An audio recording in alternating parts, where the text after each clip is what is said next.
Hola, ¿qué tal? Bienvenidos al curso de literatura. Soy el profesor José Córdoba y vamos a desarrollar la semana 19 correspondiente al repaso de todos los temas desarrollados en este presente ciclo. El ejercicio 1 es sobre figuras literarias, un tema que desarrollamos en la semana 1. Aquí nos dan un fragmento del poema Corazón Corazza de Mario Benedetti. ¿Qué figuras podemos reconocer acá? Por ejemplo, tenemos la repetición de una palabra al inicio de los tres primeros versos. En este caso la palabra porque se repite al inicio de los tres primeros versos y también la palabra sino, aquí en el quinto y sexto verso. Ese es el caso de la anáfora. La anáfora pues es la repetición al inicio de cada verso. Ahora, además encontramos también la hipérbole. ¿Qué se dice acá?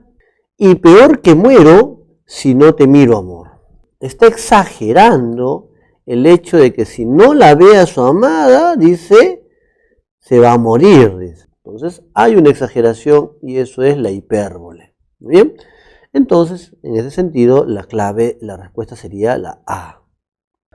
Pregunta 2. Dice, en relación a los siguientes enunciados sobre la Odisea de Homero, marque la alternativa que contiene la secuencia correcta. Odiseo naufraga en la isla de los Feacios y es ayudado por el rey Alcino. Correcto.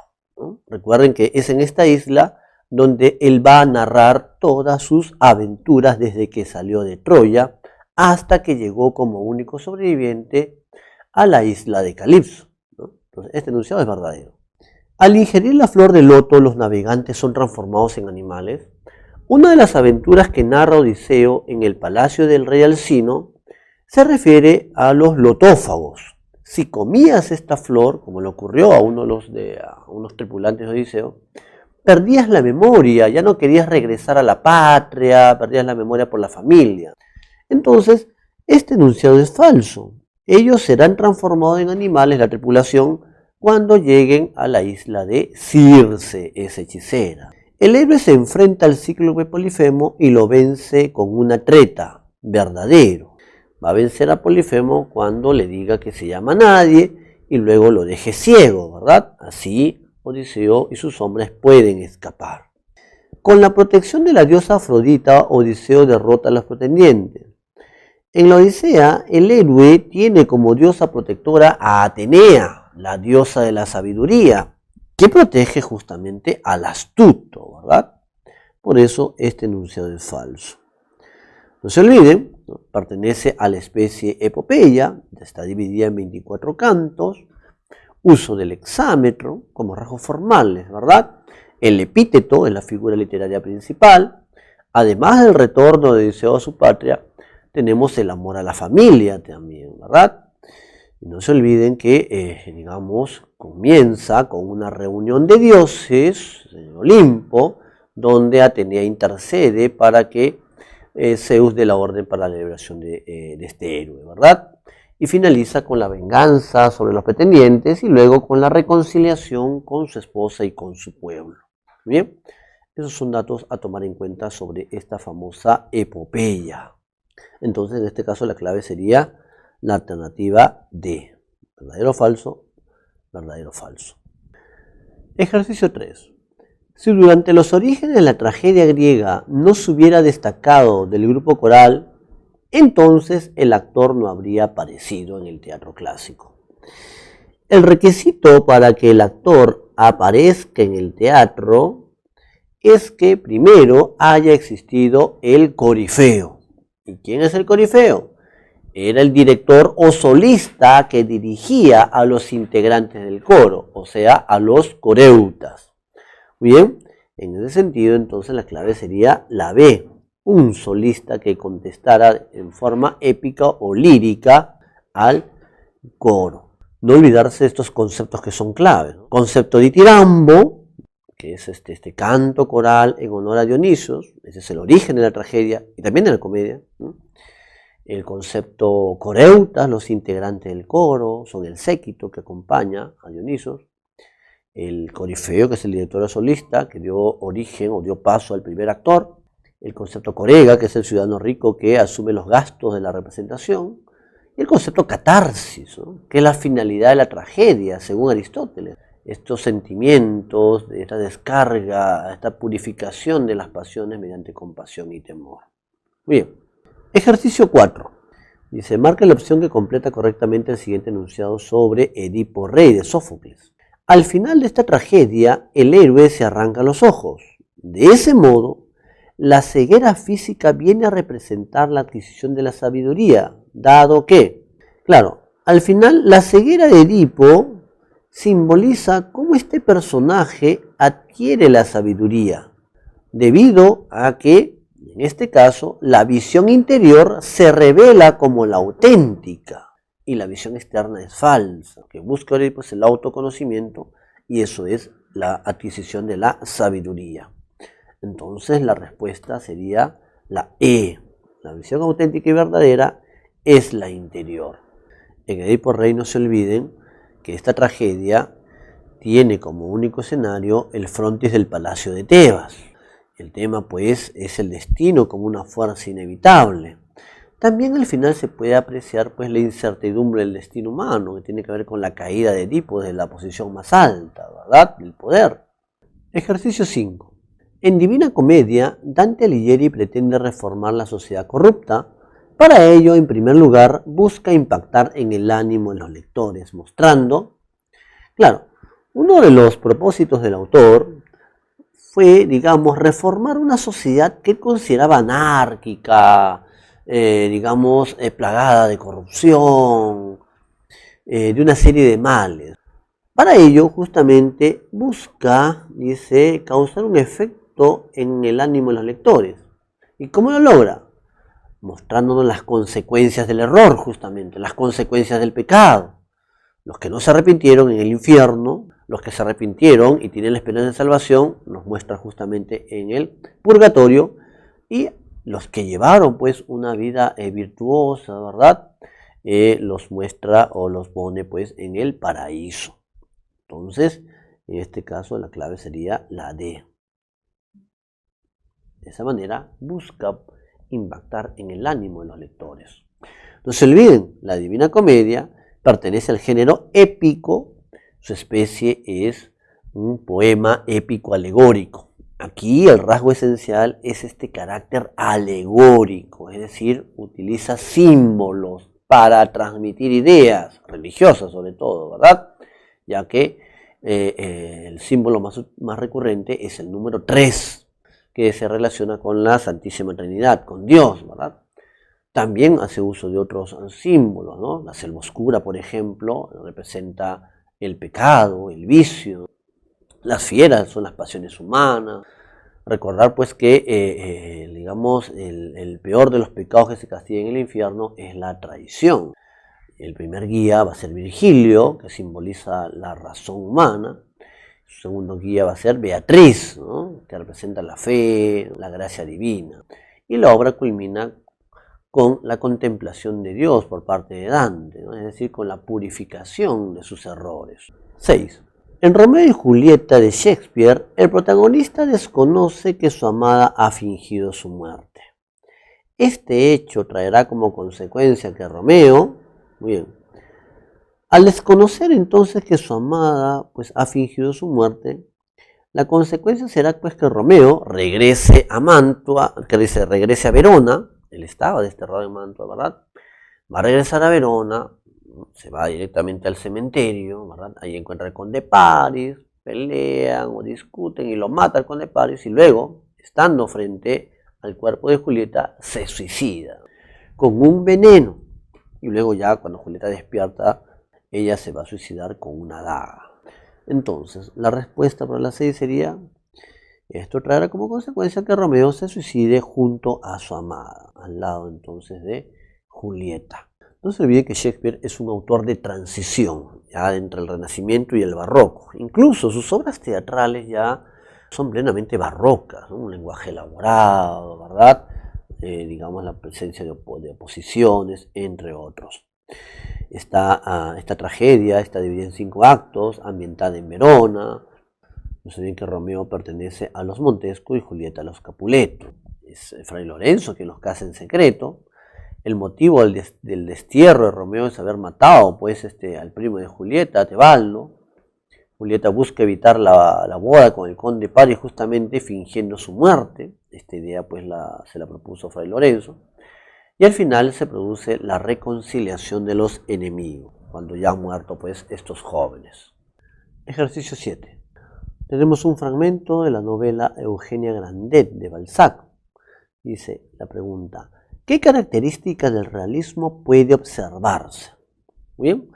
El realismo fue una corriente que se desarrolló a mediados del siglo XIX. Surgió en Francia. A ver. Charles llevó pues el traje de caza más bonito, el más bonito fusil, el más bonito cuchillo, la más bonita vaina. Llevó su colección de chalecos de fantasía, los tenía grises, blancos, negros, de color escarabajo, con reflejos dorados, a rayas, con dibujos de colores, etc. Aquí encontramos una descripción detallada, digamos, de el atuendo y los objetos que porta pues este personaje llamado Charles. Entonces, esta descripción minuciosa es un rasgo esencial del realismo, ya que ello contribuye a su afán de objetividad y a poder, digamos, retratar de manera verídica, realista, pues, no solamente los objetos, las personas, sino también el ambiente social y el ambiente histórico. Entonces, destaca la descripción detallada. Claro, los conflictos sociales también aparecen son tratados también en esta corriente, pero no es un tema de este fragmento, ¿no? También hay un racionalismo, pero no aparece en ese fragmento. Pregunta 8. En la novela Crimen y Castigo, Raskolnikov decide asesinar a la usurera movido por ideas intelectuales que plantea. A ver, ¿cuáles son esos ideales intelectuales que lo motivan a cometer el asesinato? Recuerden que Raskolnikov se considera un ser superior y, por lo tanto, considera que él está haciendo un bien a la sociedad al suprimir la vida de un ser que él consideraba inútil, ¿no? Claro, es una visión intelectualista, ¿no?, que el autor critica, ¿no? Entonces, la respuesta sería, ¿no?, movido por ideas intelectuales que plantean la superioridad de unos seres humanos sobre otros. Luego, cuando tenga ya su conciencia de culpa, ¿verdad?, se dará cuenta que no era ese ser superior que pretendía, ¿no? Y finalmente, pues, ayudado por Sonia, lo aconseja para entregarse a la justicia y cumplir una condena, ¿no? La parte final, pues, es condenado pues, a 8 años de prisión en Siberia y Sonia lo acompaña. Recordar que Sonia representa ese amor cristiano que puede llevar a un cambio, a una regeneración en el individuo. ¿Bien? Eso es en cuanto a Crimen y Castigo. Recuerden que el autor, Fedor Dostoyevsky, es considerado el iniciador de la novela psicológica, ¿no?, ya que él va a explorar en la complejidad interior de sus personajes. Hasta la pregunta 8 han sido los temas que desarrollamos en literatura universal, ¿no? A partir de la pregunta 9 vamos a concentrarnos en literatura española. ¿Qué hecho importante sucede en el segundo cantar del poema de Emilio Cid? La pregunta se concentra por el argumento de la segunda parte. Ya hemos explicado, ¿no?, que el primer cantar, titulado El destierro del Cid, nos cuenta además, ¿no?, de por qué fue desterrado el Cid, ¿no?, cómo deja a su familia a salvo en el convento de San Pedro de Cardeña, cómo también había engañado a unos judíos prestamistas para obtener dinero, ¿no?, les entrega pues 2 cofres con arena. También sus pequeñas conquistas y va a enviar el primer regalo al rey. Lo envía mediante Minaya Álvar Fáñez. Y el primer cantar acaba cuando vence al conde de Barcelona y obtiene su espada colada. En el segundo cantar, titulado Las bodas de las hijas del Cid, este personaje conquista Valencia, envía más regalos al rey, el segundo y tercer regalo, se reencuentra con su familia y el rey le concede el perdón. Y luego de ello, el rey solicita la mano de las hijas del Cid para casarlas con los infantes de Carrión. Muy bien, entonces, un hecho que ocurre en este segundo cantar, dice, es que el rey honrará al campeador casando a sus hijas, ¿no? Y ya en el tercer cantar te cuenta, pues, además del suceso de León, como el Cid obtiene su otra espada, la espada tizona, cuando vence al rey Búcar. También la cobardía de los de Carrión cuando azotan a las hijas del Cid en el Robledal de Corpes. Luego las Cortes de Toledo, es un juicio contra los de Carrión, donde son derrotados, y finalmente se anuncia el segundo enlace, el segundo matrimonio con los infantes de Navarra y Aragón, ¿no? El tema central es el destierro y la recuperación de la honra del Cid. También nos muestra pues el clima de Guerra Santa, las luchas entre cristianos y musulmanes, ¿no? También encontramos pues el ascenso social por méritos de guerra. No se olviden que pertenece a la especie Cantar de Gesta, ya que nos narra las hazañas de un héroe guerrero. Pregunta 10. Respecto a los temas del Renacimiento, complete el siguiente enunciado. El tópico del locus amenus destaca. Cuando hicimos el tema de lo que era la lírica del siglo de oro, explicamos que se van a cultivar diversos tópicos o temas, ¿no? El amor, el carpe diem, el beatus sile, el destino y el locus amenus, o locus amoenus también. ¿Cómo se define el locus amenus?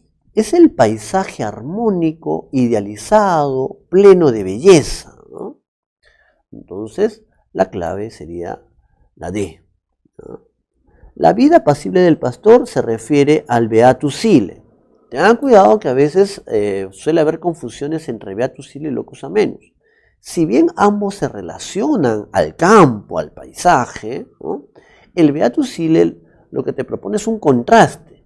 Vida apacible, pastoril, una vida tranquila, en oposición a la ciudad, a la vida de la ciudad marcada pues por los trabajos, por, digamos, una serie de elementos que perturban la vida del personaje.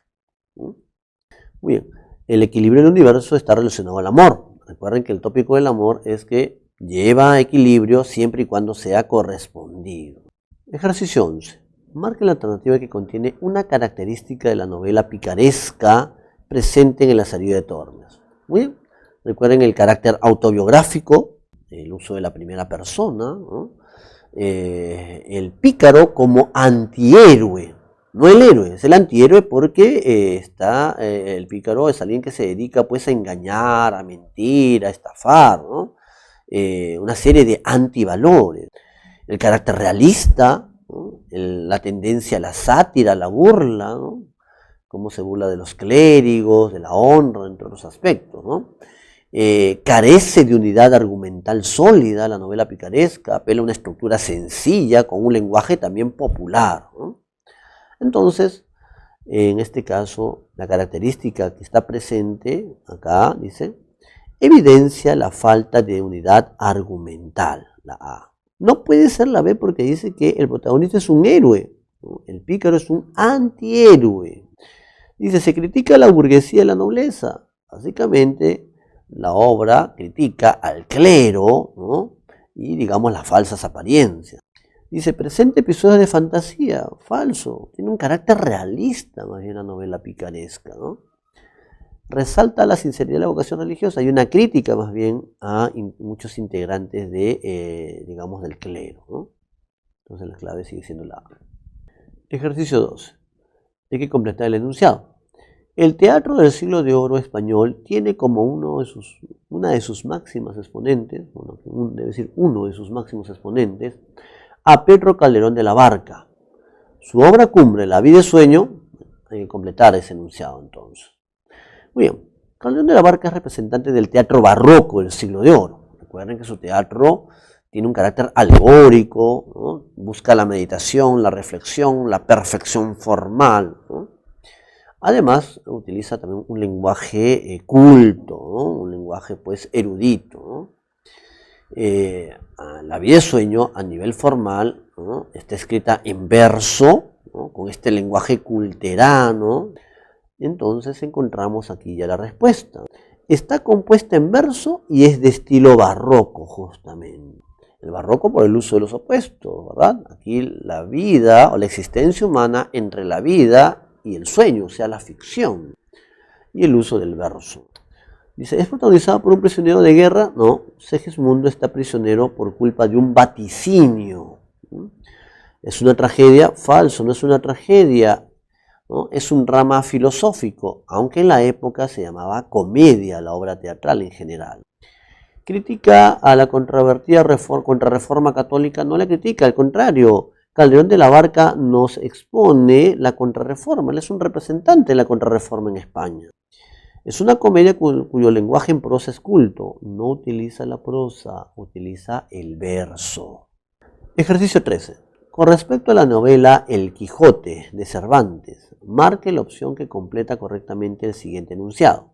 La secuencia donde el protagonista se dispone a embestir a unos rebaños de ovejas que asumen por ejércitos, a pesar de las advertencias de sus fieles escuderos sobre su error, es un hecho que ejemplifica esta famosa aventura del rebaño de ovejas. ¿Qué nos ejemplifica?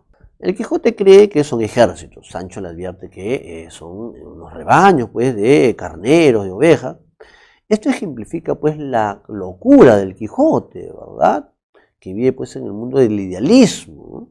Entonces la clave sería la C. Recuerden que esta novela, ¿no?, está dividida o fue publicada en dos partes y nos narra tres salidas. La primera salida, el Quijote está solo y lo más importante es que es armado caballero en una venta. En la segunda salida recién aparece Sancho Panza y allí tenemos la aventura de los molinos de viento, digamos una aventura muy emblemática, ¿no?, que nos da la oposición entre el idealismo del Quijote y la visión pragmática o realista de Sancho Panza, ¿no? En la tercera salida ya el Quijote va a ser derrotado por el caballero de la Blanca Luna, finalmente regresa a su casa, cae enfermo, recupera la razón y muere. Pero antes se produce el intercambio de psicología, no se olvide, eso es en la parte final. 14. Marca el enunciado que expresa el tema desarrollado en los siguientes versos de la rima 53 de Gustavo Adolfo Bécquer. Esto corresponde ya al romanticismo español, ¿no? Volverán las oscuras golondrinas en tu balcón sus nidos a colgar, y otra vez con el ala sus cristales jugando llamarán. Pero aquellas que el vuelo refrenaban tu hermosura y mi dicha contemplar, aquellas que aprendieron nuestros nombres, esas no volverán. Aquí el poeta está desarrollando el tema de la frustración amorosa. Dice, ¿no? Aquellas que aprendieron nuestros nombres, esas no volverán, ¿no? Entonces, la clave sería la E, la historia de una pasión frustrada, ¿no? Ese es el tema esencial. No se olviden que las rimas de Bécquer se caracterizan por su brevedad, su lenguaje sencillo, ¿no? Además del amor idealizado, también tenemos el amor frustrado, la mujer como fuente de poesía. Y también sus leyendas, que ya es su obra ya narrativa, ¿no? En las leyendas aparece pues esta idea, esta noción de la belleza diabólica, como digamos lo bello está relacionado con lo demoníaco, lo deforme, lo sacrílego, sobre todo en su relato o su leyenda titulada La Jorca de Oro, ¿no? Ejercicio 15. Bueno, con esto hemos, hasta ahí está el ejercicio 14, es todo lo referente a la literatura española. A partir del ejercicio 15 vamos a ver preguntas sobre narrativa hispanoamericana.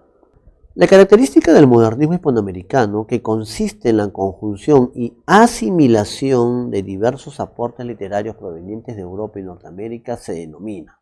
A ver, habíamos desarrollado en clase 5 grandes rasgos. El cosmopolitismo, ¿no?, que es la atención a los grandes focos culturales, Europa y Norteamérica. El sincretismo, que es la asimilación o síntesis de esos aportes, ¿no? Esta sería la clave justamente, ¿verdad? También el esteticismo, que es la búsqueda de la belleza, ¿no? El exotismo, que es la evasión a lugares y tiempos lejanos, y el denominado hispanoamericanismo, que consiste en ser representativos de toda la región. Muy bien, entonces el rasgo que consiste en la síntesis o asimilación es el sincretismo. Recuerden que esta corriente tuvo como fundador a Rubén Darío con la obra Azul en 1888. Ejercicio 16. Tenemos un fragmento del poemario 20 poemas de amor y una canción desesperada de Pablo Neruda, ¿no? Hay que marcar la afirmación correcta. ¿Qué dice?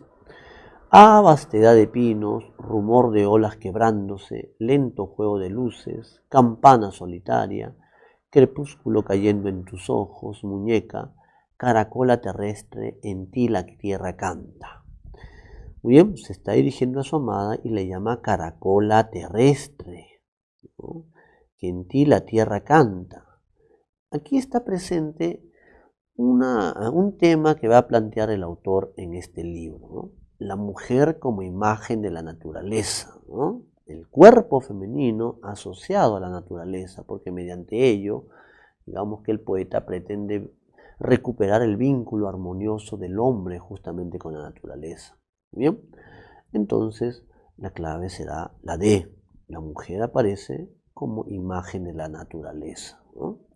Recuerden que este poemario pertenece a su periodo de iniciación, que es el primero, tiene influencia del modernismo y del romanticismo, por este tema no solo de la naturaleza, sino de cómo el yo poético traslada sus sentimientos, sus emociones a ese espacio en la naturaleza. Aunque el tema central tiene que ver con el amor asociado a la incomunicación y a la distancia o lejanía. Ejercicio 17. Los cuentos de Jorge Luis Borges contienen un enigma filosófico por descubrir. Por ello, es común que presenten un rasgo de la narrativa de Borges, de sus cuentos, es este enigma filosófico, ¿verdad? Ello se relaciona con una estructura aparentemente policial, ¿no? El relato parece pues una estructura policial, ¿verdad? Si uno lee, por ejemplo, su cuento El jardín de senderos que se bifurcan, ¿verdad? Hay un espía, digamos, nazi que está siendo perseguido por unos agentes británicos, pero luego el cuento deriva en una disquisición acerca del tiempo, cómo el tiempo se puede bifurcar en diversas posibilidades, los múltiples tiempos que se entrecruzan o son paralelos. Y Borges de pronto ya nos lleva a una reflexión metafísica, a una reflexión filosófica, ¿no?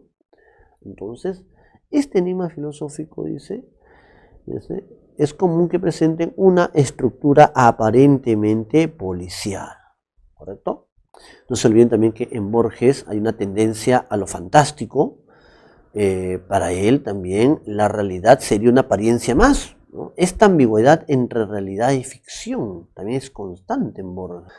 El tema del laberinto como imagen del universo, también el valor o la cobardía ante la muerte, ¿no? Son temas que desarrolla, ¿no? La identidad, el doble, los espejos, son características de su narrativa, ¿no? Él es representante de la nueva narrativa hispanoamericana, no se olviden. Ejercicio 18. El efecto del realismo mágico en la novela es producto de varios recursos. Entre ellos se encuentra el aludido a través de la reiteración de las acciones y los nombres de los personajes de la novela. Recuerden que una de las características importantes de la nueva narrativa hispanoamericana es el realismo mágico o real maravilloso. Esto se puede plasmar, el realismo mágico, sobre todo en la novela de García Márquez, Cien años de soledad. Ahora, este efecto de realismo mágico se sustenta sobre todo en una figura literaria que es la hipérbole, la exageración, ¿no? Lo que se cuenta pues, en Cien años de soledad son hechos exagerados que ocurren pues, en Macondo. Y además de esta figura que es la hipérbole, también se hace uso del tiempo cíclico. Como todas las acciones se repiten, los nombres de los personajes varones en cada generación, ¿no? Entonces, acá la respuesta tiene que ver con el tiempo cíclico, ¿sí? Aludido a través de la reiteración de las acciones y los nombres de los personajes. Bien, esta es la respuesta. 19. Tenemos un fragmento. Con esto ya pasamos ahora a lo que es literatura peruana. Tenemos un fragmento de los comentarios reales de los incas, del Inca Garcilaso de la Vega, ¿no? Y nos piden que marquemos la secuencia correcta acerca de las características de la crónica. Muy bien, ¿qué dice este fragmento?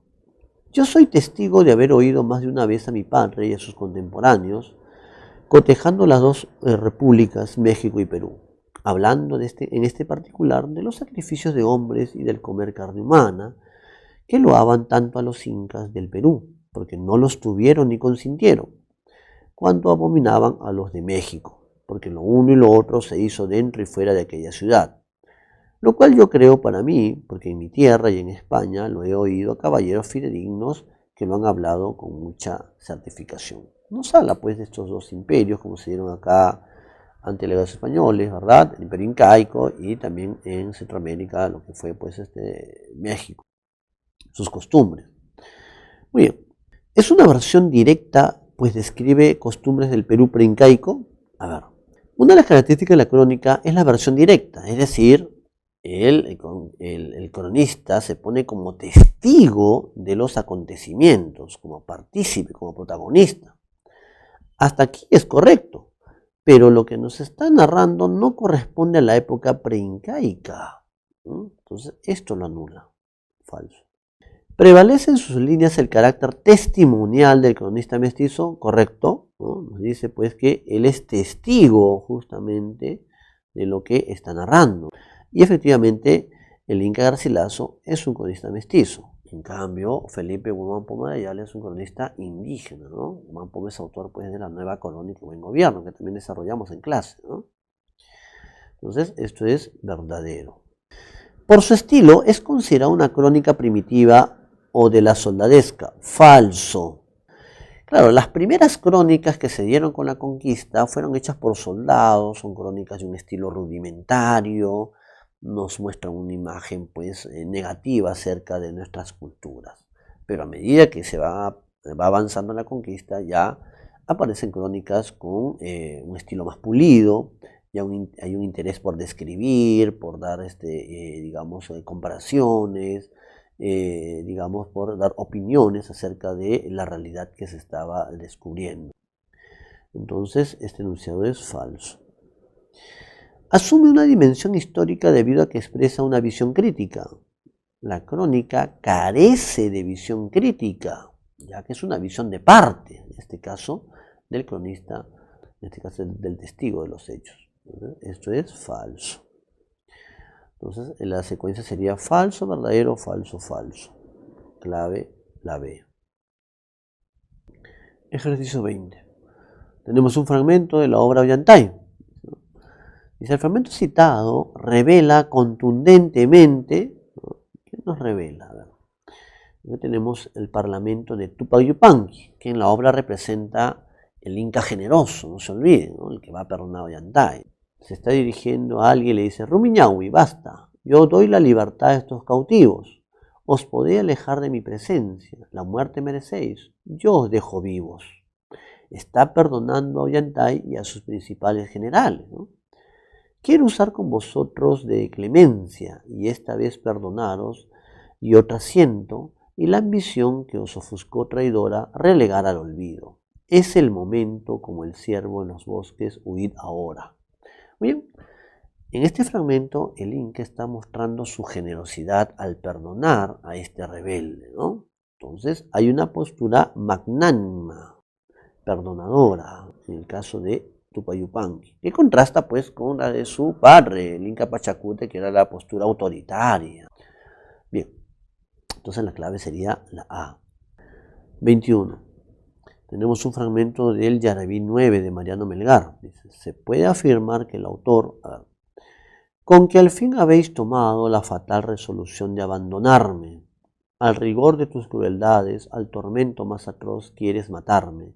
Habéis pues firmado al fin la sentencia de mi muerte, dueño tirano, y yo tendré que beber el veneno que tus manos me han preparado. Recuerden que los yaravíes de Melgar tienen como tema el amor doliente, ese amor contrariado, que tiene su origen justamente en el Jaraui prehispánico, esta correspondencia con el alejamiento de la amada, ¿verdad? Muy bien, y lo que produce, pues, ¿no? Como es el dolor, ¿no? Bien, entonces, la clave sería la siguiente, ¿no?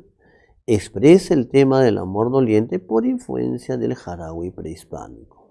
Dice, propone, ¿por qué no puede ser la A? Dice, propone una lírica amorosa, pero con un trasfondo de tendencia política. No hay, en este fragmento, no hay una tendencia política. Lo que sí podemos encontrar más bien en las fábulas de Melgar, ¿no? Muchas de ellas sí hay digamos, un fin político. Bien. Dice, asume una postura romántica como respuesta al neoclasicismo anterior.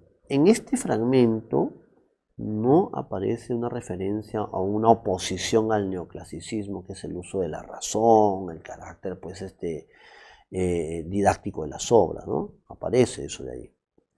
No hay una visión bucólica, lo bucólico es el campo idealizado, no aparece eso. Dice, evidencia como característica formal el tema del amor contrariado y fugaz. El amor contrariado no es un rasgo formal, es un rasgo temático, ¿no? Por eso no puede ser la D. Ejercicio 22. Manuel Asensio Segura, conocido como el padre del Teatro Nacional, fue autor de diversas y connotadas obras, entre ellas El Sargento Canuto, es una comedia, donde hace referencia a un militar caricaturizado, inculto y fanfarrón. Otra importante obra es Ñacatita, obra que tiende a criticar. Muy bien. Recuerden que Segura es representante del costumbrismo peruano, ¿no? El costumbrismo buscó básicamente describir los personajes típicos, los comportamientos sociales, con una tendencia satírica, es decir, burlesca. Buscó corregir también ciertas costumbres. Se difundió mediante el teatro, mediante, digamos, sobre todo con la comedia, ¿no? Mediante también la poesía y los artículos periodísticos. ¿Bien? Y buscó proponer una especie de identidad nacional.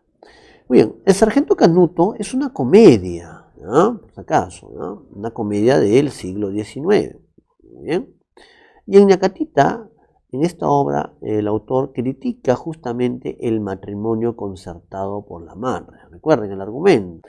En este caso, doña Rufina, un personaje autoritario, quiere imponer un matrimonio por la fuerza a su hija Juliana, que es rebelde. La madre quiere casarla con don Alejo, que es un personaje pues que vive de las apariencias, aunque finalmente es descubierto, ¿no? Gracias a don Juan, que revela la verdadera identidad de don Alejo. Bien, entonces la clave sería la E. Muy bien. Ejercicio 23. Secuencia verdadero o falso sobre el argumento de Ave sin nido de Clorinda Mato de Turner.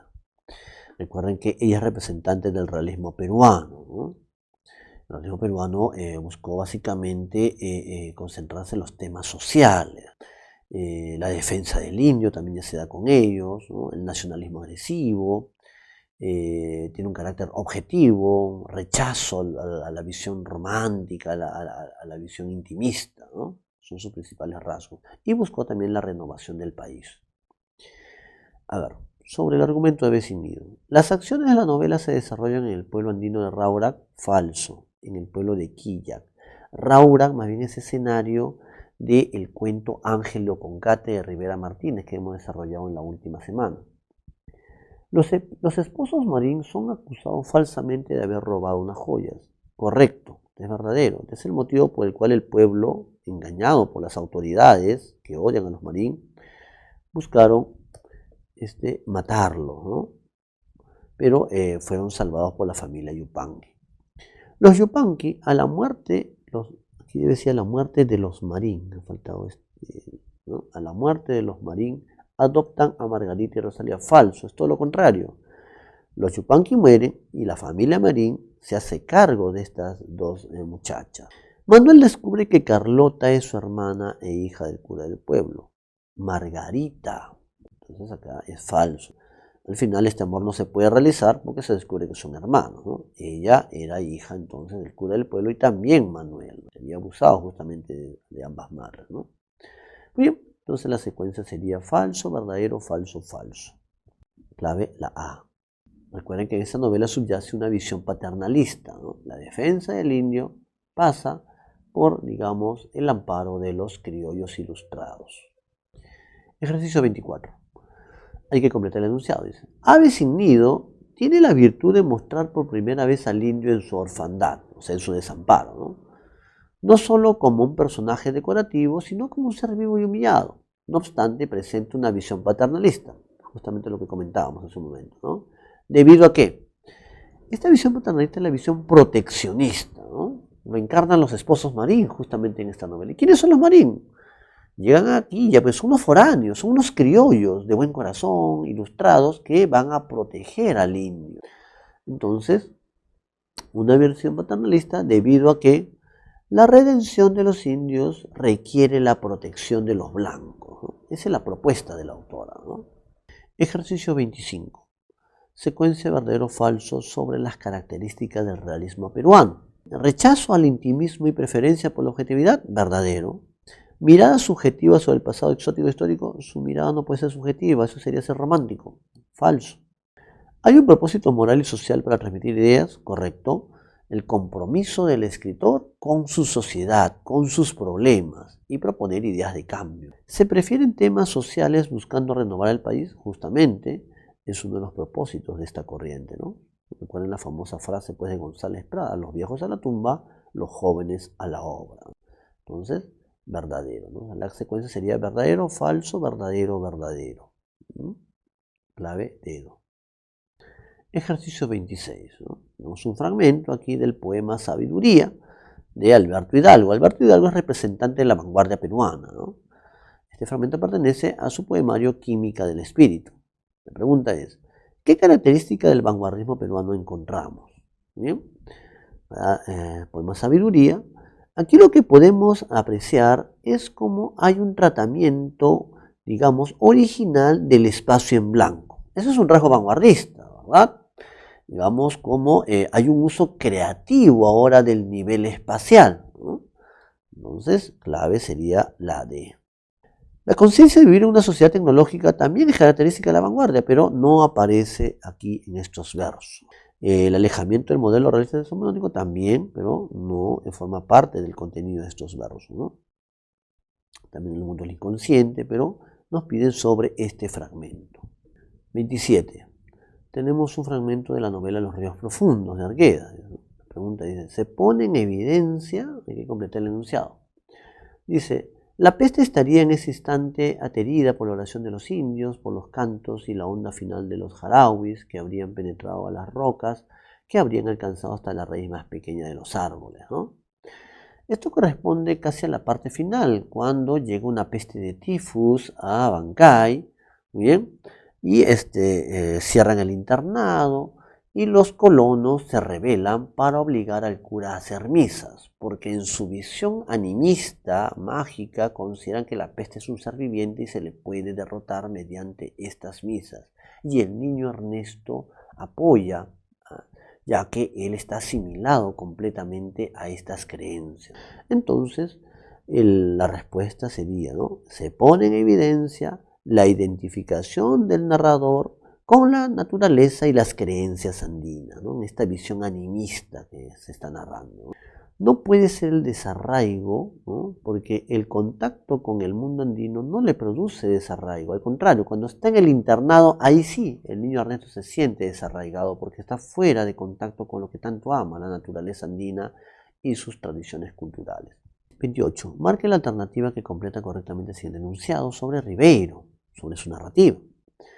Una de las características básicas de los cuentos de Ribeiro consiste en, una característica fundamental, no se olviden, es que tenemos una especie de oposición entre dos grandes espacios, ¿no? Entre el mundo oficial y el mundo marginal, y también su narración escéptica, ¿no? Esta visión escéptica acerca del fracaso, los personajes marcados por la derrota, ¿verdad? Una narrativa realista también y el uso de la linealidad. Veamos. Presentar una dicotomía entre el mundo marginal y el oficial, ¿no? Su famosa dicotomía o oposición. Los personajes protagónicos de sus obras pertenecen a este mundo, ¿no? Obreros, empleados, la gente de clase media, el migrante provinciano. Y se tienen que enfrentar a una Lima adversa, y en este enfrentamiento su resultado es la derrota. Entonces la clave es la B. 29. Tenemos un fragmento del poema Media Voz, incluido en Canto Villano de Blanca Varela. Marque la alternativa que contiene la afirmación correcta. Dice. En este fragmento dice, la lentitud es belleza, copio estas líneas ajenas, respiro, acepto la luz, bajo el aire ralo de noviembre, aire ralo, ¿no? Bajo la hierba sin color, ¿no? Bajo el cielo cascado y gris, acepto el duelo. Aquí lo que aparece es una visión pesimista acerca de la existencia humana, ¿no? Cómo destaca el aire ralo, la hierba sin color, el cielo gris, ¿no? Esto corresponde entonces al tono existencialista de su poesía que se manifiesta mediante una visión escéptica o pesimista, ¿no? acerca de la existencia o de la vida humana. Finalmente, ejercicio 30. Nos piden que marquemos las afirmaciones correctas sobre la novela Conversación en la Catedral de Vargas Llosa. Critica a la dictadura durante el periodo del oncenio. Cuidado, el oncenio se refiere a Leguía. En esta novela se critica el ochenio, que corresponde a Odría. Bien, ahí lo que se critica es la dictadura y la corrupción política, ¿no?, que sucedió durante el gobierno de Odría, ¿no? Es el ochenio, falso. Denuncia la corrupción de quienes detentan el poder, sí, lo encontramos pues en los militares que apoyan al régimen, en los grupos económicos empresariales, entre ellos el padre de Zabalita, don Fermín Zavala, que hace negocios con el régimen corrupto, ¿verdad? ¿Expresa la religiosidad imperante en la urbe moderna? Falso, no aparece ese tema en la religiosidad, sino hay una serie de males sociales o políticos. Falso. Narra el fracaso de los ideales políticos de Zabalita, correcto. En su juventud, pues, él es movido por ideales de cambio, de justicia social, ingresa a San Marcos, pero luego se desencanta de todo ello, ¿no?, debido a las pugnas entre los dirigentes, las persecuciones, las traiciones, la corrupción, y finalmente claudica de todos sus ideales y ya adulto se dedica pues al periodismo y considera que lleva una vida marcada por la mediocridad.